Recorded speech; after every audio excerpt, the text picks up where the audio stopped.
All right, let's talk a little MLB draft prospects, give you some names to know for your first year player drafts, maybe later this year, maybe next year. Admittedly, I don't know much outside of Jack Leiter and Kumar Rocker, and even with those two, don't really know much. But that's why I have Chris Welsh, a.k.a. The Welsh, here with me, again, host of Everything in This League, and of course, his Prospect Pod, which you should all check out. Prospect One, follow him on Twitter at @IsItTheWelsh. Let's start with Jack Leiter, who is, of course, son of Al Leiter, and Kumar Rocker, the two pitchers from Vanderbilt, who I thought were locks to be top 5 picks, maybe even the 2 top picks in the MLB draft. Hype has died down a bit for each of them. Leiter has an electric fastball, but there is some doubt with the secondary stuff. And Kumar Rocker, A+ name, by the way. Love that. He has nasty stuff, but some wonder if he could wind up as a reliever long-term. Well, your thoughts on each, Leiter and Rocker? Kumar, I have a special place in my heart for Kumar. Some people know this. Anyone that's listened to my podcast, Kumar was the very first athlete I interviewed on the show. He was out here for a thing called the Dream Series. And it was really actually Simeon Woods Richardson was here at that same time. And I got to interview Kumar, and he was this was right before the draft when he was coming out of high school. He wanted to be a first rounder, and they didn't want to pay the money, and they let him go back to Vandy. And he was really committed to that. He's a really smart guy. And back then he said he wanted to work on a changeup because he's been a big 2-pitch pitcher. Great fastball, electric slider. His slider, when it's on, it's so good. He's been toying around with a cutter, trying to throw more of a changeup. He's trying to become more of a complete pitcher, but he's had some inconsistent moments. Here's what I would tell you.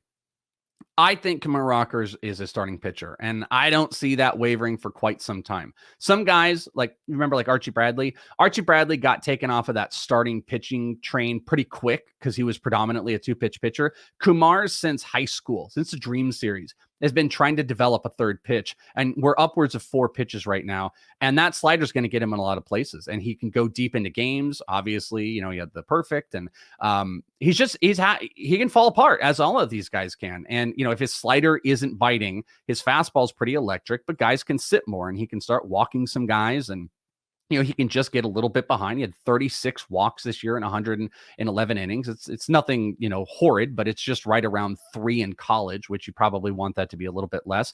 So I've been a Jack Leiter guy. I think Jack Leiter's fastball is insanely electric. He's got 171 strikeouts in 104 innings this year. He's also been a little bit walk heavy, though. He's got 42. And between the guys, Leiter's fastball, if I'm picking a pitch, I would say Kumar Rocker's slider is just, I don't even know what you do with it. I think as a 2-pitch pitcher, he can survive, but I think he'll be 3. But Leiter, his fastball is so electric and so pinpoint around that.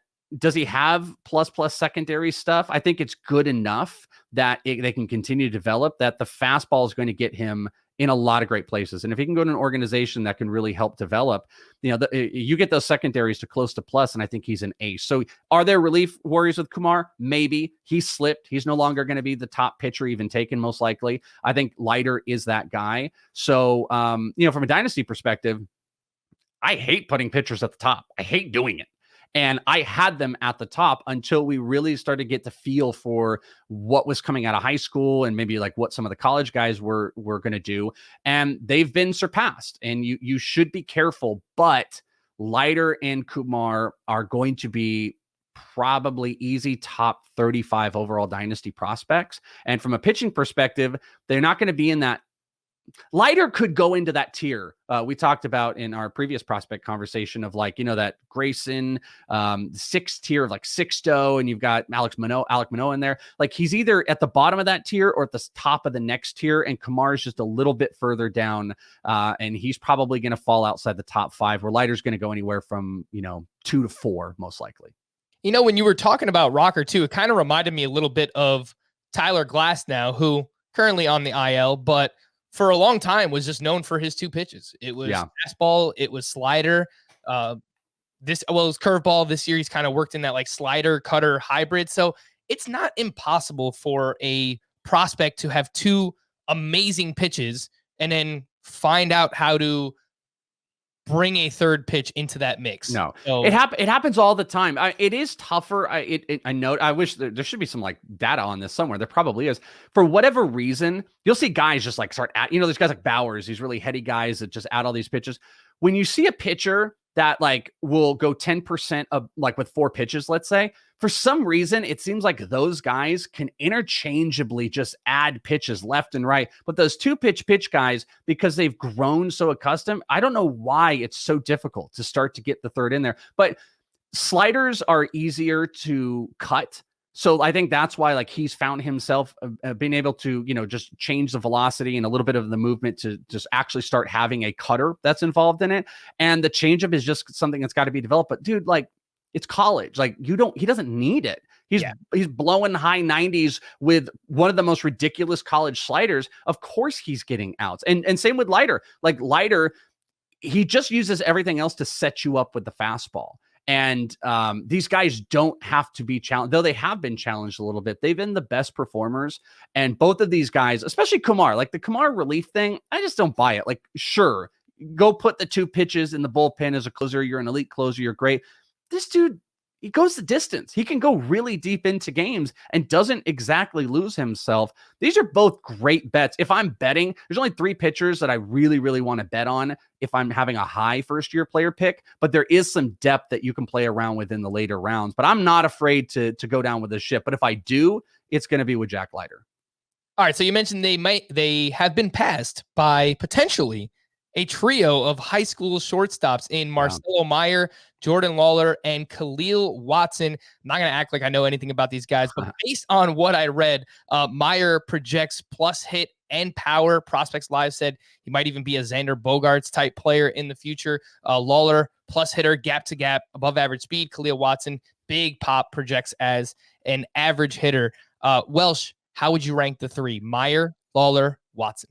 I will add one thing too. Something I've been doing for this entire month is I've had a focus on my show Prospect One with college and the draft and stuff like that, because we talk about everything. And I've had multiple people on. Joe Doyle from Prospects Live. I had Carlos Colmenares from I said Colmenares. That's hilarious. Carlos Collazo. Carlos Colmenares is a shortstop prospect from Rays. Collazo. You had the prospect on your podcast? Yeah, the prospect. I got the prospects on my from Baseball America, and we've been talking about these. The one thing I want to point out is in most circles, it's actually seen as the big 4 shortstops. Brady House is thrown into that. I don't exactly throw him into that same mix, but most circles consider all of those guys, though Brady is kind of the difference maker of all of them. Yeah, I mean, these are great sites that are going to have really great takes on these players that have seen them a lot. Marcelo Meyer, almost consensusly, is the most complete player across the board, with plus skills, great contact, has got speed, really good extension. He could chase a little bit on the lower. I like his swing. He's just step in, really good motion. I think he's just a really complete player. I've heard like Dansby Swanson, so maybe he's like somewhere between whatever a Dansby Swanson, Xander Bogaerts type is, but that kind of gives you a vibe of like, maybe you're going to be in the low double digit stolen bases, 25 to 30 plus homer power, impact number 3 hitter. The guy I love is Khalil Watson.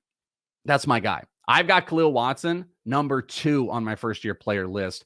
And he might be the lower floor player, but he might have the highest ceiling of all these guys. He is an incredible bat speed. Some of the most he's the most electric player, I think, in this draft. Huge bat speed. He's a power speed combo, just been crushing homers so far. I think he's patient in the zone, which is really interesting because a lot of people will comp that he's kind of raw, but he's a raw player with plus zone bat skills. Like he's a great contact hitter. He's just raw in positionally of what he's learning, everything like that. He's a little bit smaller. He's like around 5'9", 5'10", but I think he's just like a complete package of excitement. And in first year player drafts, unless there's something that's so locked in, I want to shoot for the moon. I want to go on the high end. So Khalil Watson is my guy. Jordan Lawler is the other one.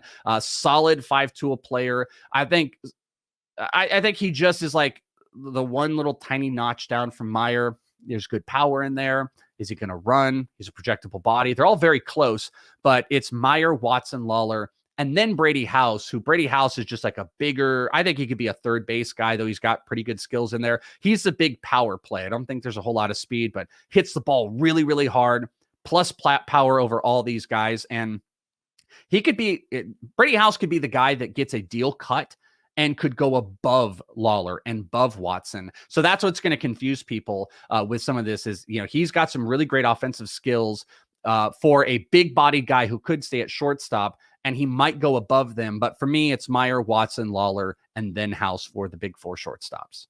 Well, she talked about this a little bit, but I wanted to just pick your brain about your general approach in first-year player drafts for dynasty leagues. Are you more likely to take that? Well, it sounds like, based on what you said, take that big swing for the upside high school long-term projectable pieces, or do you value something like proximity a little bit closer? Someone like a college pitcher or even a college catcher who we're going to talk about, Henry Davis from Louisville. Yeah. What do you value more when it comes to first-year player drafts? Proximity is such a good question. It's the best question because there are so many people. This is why first-year player drafts are not unanimous, because the dynasty owner that is only about winning now, they don't care about Khalil Watson. They don't care about Meyer. I guarantee you the guy that's in win now mode is looking at Leiter or Rocker. Those are the two that they want. I'm a mix, and I would tell you I'm not afraid to go in. Like I've been, I go in on international players. I'll draft them high. Did it with Wander Franco back in like 18, 17. I will go in on that. And I'm not afraid of high school bats. I'm a little bit more afraid of high school pitching, but I will consider the proximity up. Not in this draft, though. This draft is not a college bat positive place. It really isn't. Even Henry Davis. And Henry Davis, it's the worst case scenario. Hey, who's the best college hitter to make a bet on? A catcher. I don't want to bet on catching. Even Adley Rutschman was like a little bit unique. Henry Davis is up there, but do I want to take him that high? I just don't know if I do. I think he's a great, exciting athlete, great hit. I watch him a bunch. He can steal bases. It's kind of like the Dalton Varsho stuff where he steals at a high clip, hits massive big bomb homers, makes great contact. He's a really fun player. But in this draft particularly, I'm looking to swing for the fence. If I don't feel that there's lockdown consistency, I'm looking to swing for the fence. And you know what?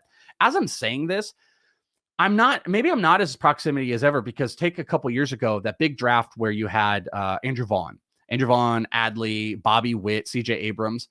I had Bobby Witt over Andrew Vaughn, and that was not a popular take because Andrew Vaughn was the college bat. He's going to be closer, this, that, the other thing. And I was always Bobby Witt over him. So if I feel locked in to the upside, I always want to play the upside. Also because I'm comfortable with drafts, and I know I'm going to be able to pick guys in the second and third round. You don't win your leagues with the first-year player draft at the top unless you get an absolute no-brainer. And this is not a no-brainer draft, unfortunately. This is the least no-brainer draft of all. If you want to not worry, you probably do take Jack Leiter near the top. But I want to swing for the fences in this one. And that's why, 4 shortstops at the top, it's a good place to swing.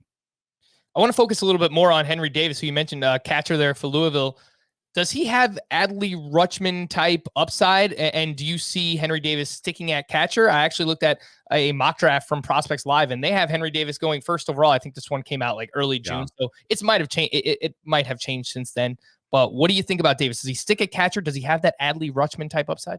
Yeah, I do think he stays at catcher. I think he's he established himself as the top catcher. Now, catchers don't have to stay at that position. There's a guy I absolutely love. He's a high school guy that I think could not, Harry Ford, who I think could move off of that. He's one of my favorite lower bats. And you're also seeing it more like Tyler Soderstrom is, who's just drafted by the A's. He's turned himself into a top 50 overall prospect, and he's playing some first base while also catching, because teams more and more potentially could be, this is something I was talking about with Carlos on Prospect One, that teams could potentially be putting less of a weight on like this incredible, catcher who can throw and frame and all this stuff, because the future of robot arms, that teams are also not willing to hold back impact bats just to develop as a catcher. And I think teams are finding better ways to go through it. Like Francisco Mejia is an example. Like, I just don't think he's that good, but they get him back there, and they took him off the position for a while, and you can just make it work.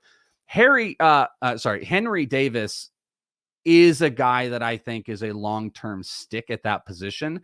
But what's unique about it is I've seen some mocks where he's gone to Baltimore. And how do you do that? How do you move through those guys? Could he play first? He absolutely could. I think he's not Adley Rutschman, but he's unique in that he possesses like a tier down of all those skills. He's a good catcher. He's a great hitter. He can run. I think he could play first base if they wanted him to. And teams are looking at him because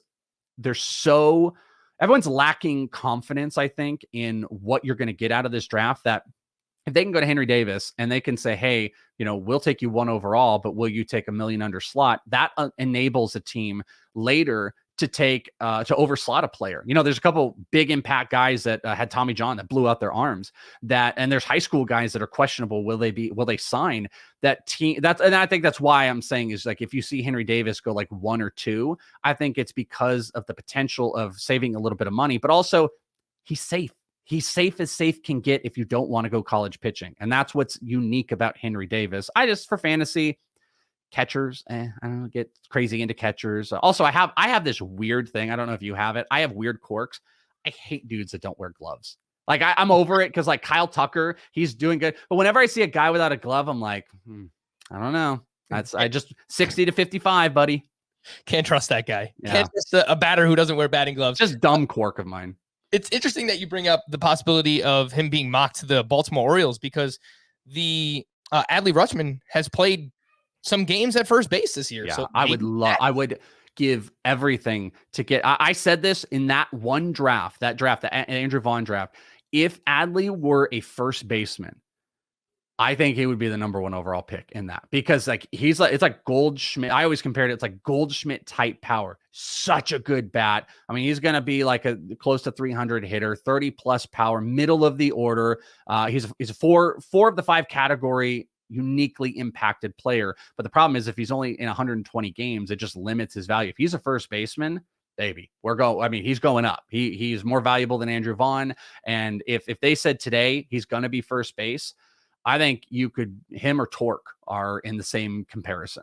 Yeah. Rutschman has started 11 of 43 games at AA at first base this season. So we shall see. And the Giants did it. The Giants, they had Joey Bart, and then they took Patrick Bailey in the last year, whatever draft it was. And Patrick Bailey was like a hardcore defensive catcher after they had already taken Bart. But what did they do? Bart started playing some first. Teams, and I also think it's a strategy of teams in the future. They're just going to want to carry like 2 or 3 guys that can play catcher, and they could just move players around. And having the versatility of playing first and catcher, Bart, Bailey, it works out. Adley, Henry Davis, they might work out. All right, I kept you here long enough, Welsh, but you sent me a few names, so we'll just wrap up with these. Anything that you'd like to add? I have 2 college hitters in Sal Frelick and Matt McClain, and then 2 other high school names. You already brought up Harry Ford, but he is a catcher in high school, and then Jackson Jobe, who is a high school pitcher. Anything that you would like to add on those names before we wrap up? Jobe might be the most electric of anybody. I mean, we're talking maybe 2 or 3 of the best pitches in all of it, like high school and college. People love him. It's just high school. It's risky, but 2+ pitches. That's a guy that if you're going to bank on a high school pitcher, bank on him. I love Harry Ford. Huge, big power swing, but he's like 5'10". He's as a catcher. I'd love to see him move positionally off of that. Like I told you with Adley Rutschman, he's a guy that I would bank on. And Matt McClain is an interesting guy to watch at UCLA. The Diamondbacks took him in the first round in 2018. There's actually rumors that they might look to take him again at 6. He kind of fell off, came back up. He's a good player, nothing uniquely, no big, huge power, no big speed, but he's a player that is going to be taken most likely in the top 10. And he has a chance to be the second college bat. Sal Frelick is the other one who has got just, those like Andrew Benintendi vibes of like, smaller dude who can tap into some power, really, really good batting average. Frelick and McClain are going to battle it out most likely as the top college hitter that isn't Henry Davis. And those are what a lot of the people in proximity are going to care about. They're going to care about those college bats, and there's a potential for them to go to some uniquely, there's some teams in there. Colorado, if they take a hitter, if they took a Sal Frelick, Colorado bat, that gets exciting. But Jobe, Ford, those are 2 guys I'm really locked into in high school, and still like Matt McClain. I still like him as a contact hitter. I think he could be a good number 2 or number 1 hitter wherever he goes. He is the Welsh, host of everything in this league. And of course, make sure to check out his Prospect One podcast. He's been diving very deep into all these MLB draft prospects. So if you're looking forward to that for your first year player drafts, definitely look for it. And you can find him on Twitter at @IsItTheWelsh. Appreciate your time, buddy. If there's anything else that you've got going on that you'd like to promote, let me know. Yeah, no, just check out the Twitter handle, check out the shows. And if people want to check out my list, my dynasty list, my prospect stuff, patreon.com/ITL Army, they can check that out. But always, my friend, Frankie Stamps having me on. I appreciate it. Yes, appreciate your time. For the Welsh, I am Frank. Thank you all for listening and watching Fantasy Baseball today. We'll be back again some other time. Bye-bye. Bye, everybody.